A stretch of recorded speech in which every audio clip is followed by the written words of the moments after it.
pleasure to meet y'all at last, and welcome back to films I should have talked about years ago.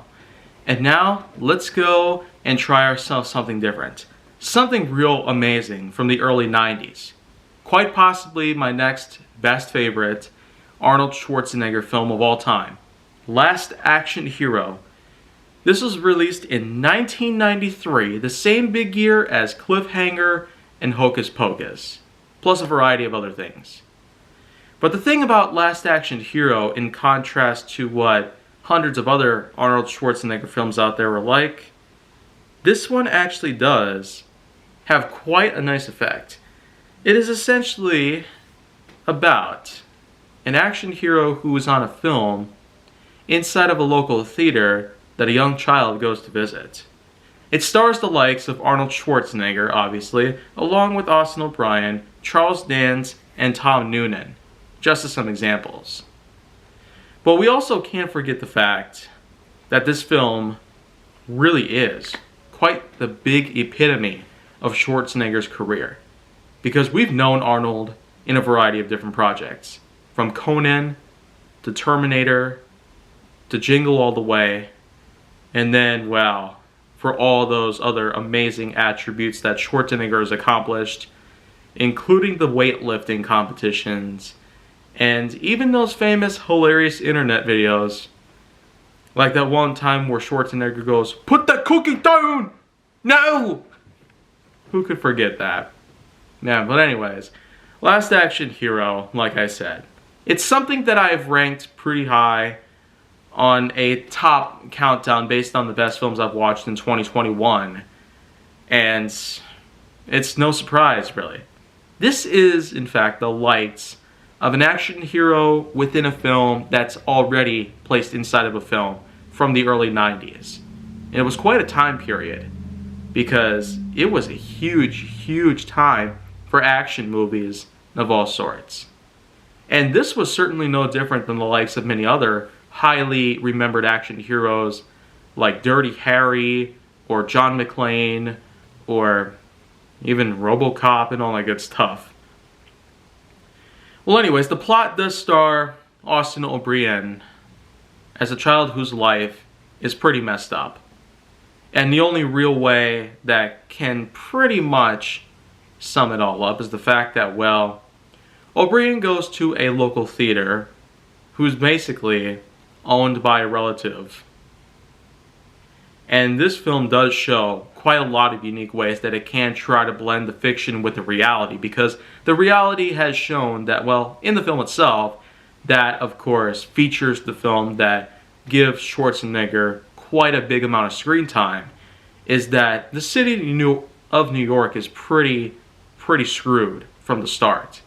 With all the crime that's taken place, a lot of desolation and hardships, pain, suffering, and etc., it gives quite a big window for the main character to pretty much take place in. And even more so given to the fact that O'Brien may not be as well remembered of a child actor in comparison to Macaulay Culkin or maybe many of these other well-known child actors we've had in more recent years, especially with the boatloads of media we've been getting lately. It really does go to show child actors can be pretty amazing on their own. And even though that's coming at quite a cost most of the time, these days, it's a bit different. But anyways, if you really wanted to go nearly 30 years into the past, then well, I'd say if you're wanting to go look at other highly acclaimed picks out there, then maybe skip all of them. Give Last Action Hero a try. This film has all that you need. From driving around in a classic Pontiac with Schwarzenegger and O'Brien together as a duo, pretty much. A dynamic duo who's, of course, inside of an in-film universe, which, of course, is played on the opposite sort of plane. Rather than it being a utopia filled with all sorts of things that would be considered stereotypical or discriminatory, it's basically the exact opposite. It's like a polar opposite between what the fiction has and the reality has. There are two different dimensions that seem to collide together into one big film from the 90s, and I can't say I'm surprised about that. this is quite a big thing that I cannot seem to distance myself from. The fact that they are able to distance the fiction far away from the reality as possible by giving it some bigger, more contrasting views and some more differentiating topics of all sorts, it really does help quite a lot. And even more so, given to the fact that the main antagonist, Charles Dance, is someone whom I've got to know pretty well in recent years. If you've seen the legendary MonsterVerse, then well, this is someone who's made quite a big appearance in recent years. But getting to know Dance's past is quite a treat, the way I see it. Last Action Hero is quite a big thing from 1993. Many people might consider it average, and it may not have really done super well in the box office, but it sure has gotten quite a bit of a cult following right behind it. I'm not surprised. But again, seeing that it's probably one of the best films I've ever seen this whole year, it's probably a good reason for me to give it a good score right here.